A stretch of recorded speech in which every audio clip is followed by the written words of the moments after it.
আসসালামু আলাইকুম, সবাইকে স্বাগতম। প্রিয় শিক্ষার্থী বন্ধুরা, আজকে আমি এই যে আইসিটি বিষয়ের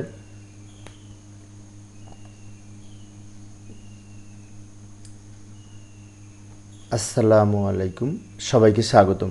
প্রিয় শিক্ষার্থী বন্ধুরা, আজকে আমি আইসিটি বিষয়ের এই যে ডিজিটাল ডিভাইস অর্থাৎ লজিক গেট অংশের ঢাকা সিটি কলেজের যে প্রশ্নটি এসেছিল ওই প্রশ্নটির সঠিক সমাধানের জন্য তোমাদের সাথে আছি আমি মোহাম্মদ সিরাজুল ইসলাম, বরিশাল সরকারি model school and college Barishal. চলো শুরু করা যাক। প্রথমে প্রশ্নটা দেখি। এই যে ছোট্ট একটি প্রশ্ন, অনেক সহজ। তো এইখানে খ নাম্বারে বলেছে এক্স অর গেট সকল মৌলিক লজিক গেটের সমন্বয়ে গঠিত, ব্যাখ্যা করো।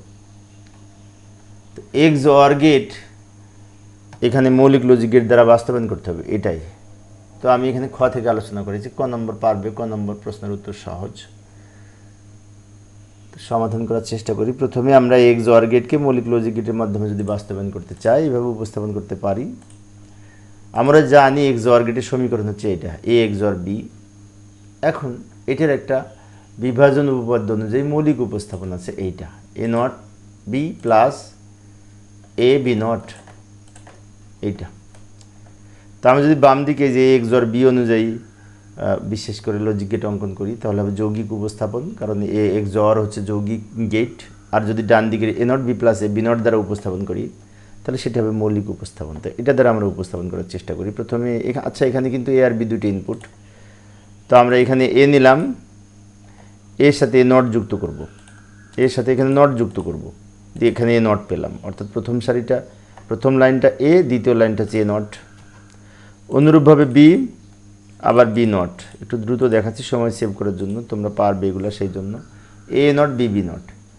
এবার এটা দ্বারা যদি গেট অঙ্কন করি, এ নট আর বি দুটো কিন্তু গুণ হয়েছে। তো এ নট তো এই সারিটা, এই দ্বিতীয় সারিটা, এটা দ্বিতীয় লাইনের সাথে বি, এই যে এই লাইনটা গুণ করব, কারণ এখানে গুণ হয়েছে।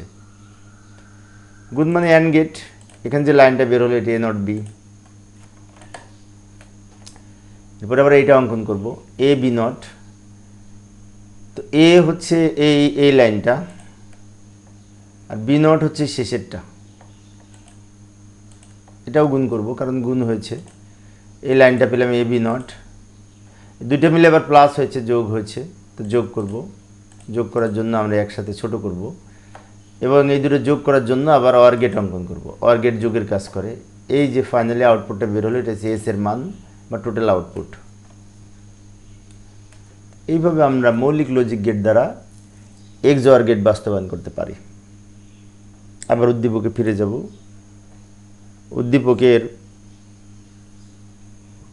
ঘনঙে বলেছে, গণঙে বলেছে উদ্দীপকের ফাংশনটি সত্যক সারণীর মাধ্যমে উপস্থাপন করা, অর্থাৎ এই ফাংশনটি সত্যক সারণীর মাধ্যমে উপস্থাপন করতে হবে। এখানে তিনটে ইনপুট এ বি সি, তার মানে কি 8টা সারি হবে। তো এই যে আমি এখানে শুরু করি, এই যে লক্ষ্য করি সত্যক সারণীর মাধ্যমে প্রকাশ করা হলো এটার মান। তো এ বি সি তিনটে ইনপুট, আর বাকিগুলো এখানে এ নট আর সি নট প্রয়োজন হবে, কারণ এখানে এ নট আর সি নট আছে।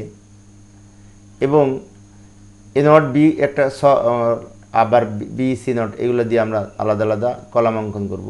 এইভাবে আমরা ছক অঙ্কন করার পরে এইভাবে ছক অঙ্কন করেছি। ছকে আমরা লক্ষ্য করে দেখতে পাই উপর থেকে নিচের দিকে কিন্তু 8টা সারি আছে, কারণ ইনপুট 3টা হলে 8টা সারি হয়। এবার এই বাম দিকে প্রথমে এ বি সি এর মান লিখব, 0 থেকে 7 পর্যন্ত বাইনারি মান। শূন্যের বাইনারি এই প্রথমে এখানে লিখব, 0-এর বাইনারি, 1-এর বাইনারি, 2-এর বাইনারি, 3-এর বাইনারি, 4-এর বাইনারি, 5-এর বাইনারি, 6-এর বাইনারি, 7-এর বাইনারি লিখলাম। এবং বাম দিকের এই ঘরগুলো আমরা 0 দ্বারা পূর্ণ করে দিব। তো এটা হচ্ছে বিন্যাস 0 এবং 1 দ্বারা। এখানে আরেকটা বিষয় বলে রাখি, আমরা তো 0 থেকে 7-এর বাইনারি মান লিখেছি। আবার অনেক শিক্ষার্থীগুলো মুখস্থ করে থাকে এইভাবে, যেমন এ এর নিচে লেখে 4টা 0 4টা 1, বি এর নিচে লেখে 2টা 0 2টা 1 2টা 0 2টা 1, আর সি এর নিচে লেখে 0 1 0 1 0 1 0 1। এইভাবে সমস্যা নেই, লিখতে পারলে হলো এইভাবে সাজিয়ে। এবার বাকি এই পরের কলামে আমরা এ নট, অর্থাৎ এই যে এর যে মান আছে এটা বিপরীত হবে এইখানে। তা 0 থাকলে 0-এর পরিবর্তে 1 হবে, 0-এর পরিবর্তে 1 হবে, 0-এর পরিবর্তে 1 হবে, 0-এর পরিবর্তে 1 হবে, আর এই 1-এর পরিবর্তে সব 0 হবে। এবার সি নট, এই সি এর উল্টা হবে, এই যে সি এর উল্টা হবে, এখানে সি এর এখানে শূন্য আছে, শূন্যের পরিবর্তে 1 হবে, 1-এর পরিবর্তে 0 হবে, 0-এর পরিবর্তে 1, 1-এর পরিবর্তে 0, 0-র জন্য 1, 1-এর জন্য 0, 0-এর জন্য 1, 1-এর জন্য 0, এটা হচ্ছে সি নট। এবার এইখানে এ নট আর বি গুণ হবে, এ নট হচ্ছে এই লাইনটা আর বি হচ্ছে এই লাইনটা, দুটো গুণ হবে। এ নট হচ্ছে 1, বি এর মান 0, 1 আর 0 গুণ করে 0, 1 আর 1, এ নট আর বি এখানে 1 আর 0 গুণ করে 0, 1 আর 1 গুণ করে 1, এখানে কিন্তু 1 হবে, এই যে এ নটের মান 1 আর বি এর মান 1, 1 আর 1 গুণ করে 1, আবার এখানেও 1 আর 1 গুণ করে সম্ভবত 1 হবে, এখানে 0, এখানে 0, এখানে 1 আর 0 গুণ করে 0, 1 আর 0 গুণ করে 0, এটা হচ্ছে এ নট বি এর মান। এবার বি সি নটের মান লিখব, বি হচ্ছে এই লাইনটা, যে দ্বিতীয় কলামটা, আর সি নট হচ্ছে শেষেরটা, এই যে এটা, তাহলে দুটো গুণ হবে, 0 আর 1 গুণ করে 0, 0 আর 0 গুণ করে 0, 1 আর 1 গুণ করে 1, এখানে কিন্তু এই যে এখানেও 1, এখানেও 1, 0 আর 1 গুণ করে 1, 1 আর 0 আর 1 গুণ করে 1, 0 0 গুণ করে 0, 1 আর 1 গুণ করে এখানে আবার 1, লাস্টে 1 আর 0 গুণ করে 0। এবার শেষের লাইনটা এফ এর মান এই দুটো যোগ হবে, অর্থাৎ A not B plus B C not, মানে কি এই লাইনটা আর এই লাইনটা দুটো কলাম যোগ হবে, 0 0 যোগ করে 0, 0 0 যোগ করে 0, 1 1 যোগ করে 1, 1 0 যোগ করে 1, 0 0 যোগ করে 0, 0 0 যোগ করে 0, 1 0 1 যোগ করে 1, 0 0 যোগ করে 0, এটা হচ্ছে এফ এর মান। এইভাবে আমরা সত্যক সারণী অঙ্কন করতে পারি।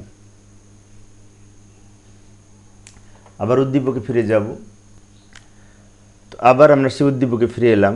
উদ্দীপকের ঘনঙে বলেছে উদ্দীপকের ফাংশনটি শুধুমাত্র ন্যান গেট ব্যবহার করে বাস্তবায়ন করা যায় কি, বিশ্লেষণ করো। হ্যাঁ, এটা ন্যান গেট ব্যবহার করে বাস্তবায়ন করা যায়। আরেকটি বিষয়, এই যে A not B plus B C not, এটিকে আমরা ন্যান গেটের মাধ্যমে যদি বাস্তবায়ন করতে চাই, তাহলে এটাকে একটু আমরা সমাধান করে নিতে হবে, সরল করে নিতে হবে, সরল করে একটা নির্দিষ্ট পর্যায়ে মান বের করতে হবে। এই যে লক্ষ্য করি, উদ্দীপকের ফাংশনটি শুধুমাত্র ন্যান গেট দ্বারা বাস্তবায়ন নিম্নরূপ। প্রথমে ফাংশনটি লিখে নিলাম। এখন ন্যান্ড করতে হলে এই যে মাঝখানের এই প্লাসটা ইনটু করতে হবে, ইনটুর উপরে আবার নট হবে, তাই না? ন্যান্ড মানে কি গুণের উপরে নট, এখানে তো প্লাস আছে, প্লাসকে গুণ করতে হলে আমরা একটা কাজ করতে পারি, এটা লিখে নিয়ে নিচে এর উপরে ডাবল নট দিতে পারি। কারণ এই যে ডান দিকে আমরা লিখে নিতে পারি যে এ ডাবল নট সমান এ, তো এ ডাবল নট সমান যদি এ হয়, তো আমরা অঙ্কের সুবিধার্থে বা সরলীকরণের সুবিধার্থে যে কোনো জায়গায় ডাবল নট ব্যবহার করতে পারি।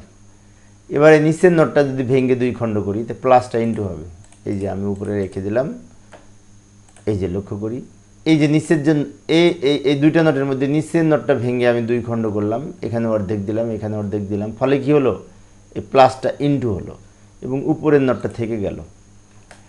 এবার এইটা দ্বারা আমরা যদি লজিক গেট অঙ্কন করি, সবগুলি কিন্তু ন্যান গেট হবে, কারণ এই যে এখানে গুণের উপরে নট, এখানে গুণের উপরে নট, আবার এখানে গুণের উপরে নট, এটা দ্বারা আমরা অঙ্কন করব। তো আমি পরের পেজে নিয়ে যাচ্ছি এই সমীকরণটা,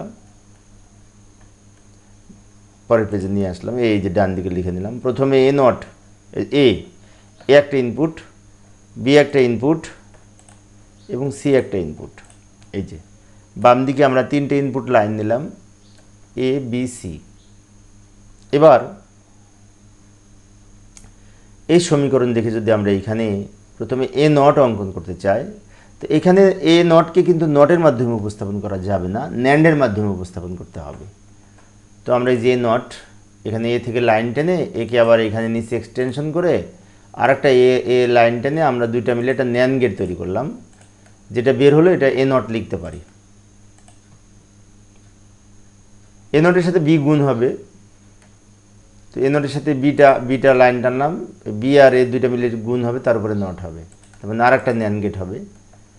গুণ করার জন্য এইটা, এর উপরে এ নট, এই যে লাইনটা বের হলো এটা হচ্ছে এ নট বি, তার উপরে এই নটটা হবে, এই উপরে নটটা মানে এই যে এইটা হলো।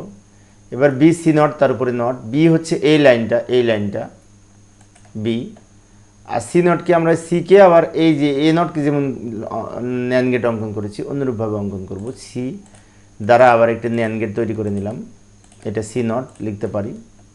এবার এই দুটো আবার কিন্তু গুণ হয়েছে, তার উপরে নট, বি আর সি নট। তো বি এর সাথে সি নট আমরা গুণ করার জন্য আবার এখানে অ্যান্ডের সাথে নট যুক্ত করে ন্যান গেট তৈরি করলাম। এটা হচ্ছে বি সি নট, তার উপরে নট, এই যে এটা। তো এই প্রথম অংশের মান পেলাম এটা, দ্বিতীয় অংশের মান পেলাম এটা, দুইটা মিলে আবার কিন্তু গুণ হয়েছে, যে গুণ তার উপরে নট, গুণ হয়েছে তার উপরে আবার নট যুক্ত হয়েছে। নট যুক্ত করতে হলে এখানে আবার ন্যান গেট অঙ্কন করতে হবে। এই যে ফাইনালি যে আউটপুটটা বের হলো এটা হচ্ছে এই টোটাল এফ এর মান যেটি সেটা এটা। এইভাবে আমরা ন্যান গেট দ্বারা এই ধরনের সমীকরণকে বাস্তবায়ন করতে পারি। তো প্রিয় শিক্ষার্থী বন্ধুরা, এই ছিল আজকের আলোচনা। তো আমি অবশ্য পরবর্তীতে বিভিন্ন বোর্ড প্রশ্নের সমাধানের চেষ্টা করব। তো আমার ক্লাসগুলি পাওয়ার জন্য চ্যানেলটি সাবস্ক্রাইব করার পাশাপাশি তোমরা যদি বেল বাটনটি অন করে রাখো, তাহলে আমি ক্লাস নেওয়ার সাথে সাথেই তোমরা নোটিফিকেশন পেয়ে যাবে। পরের ক্লাসটি দেখার আমন্ত্রণ রইল। খোদা হাফেজ।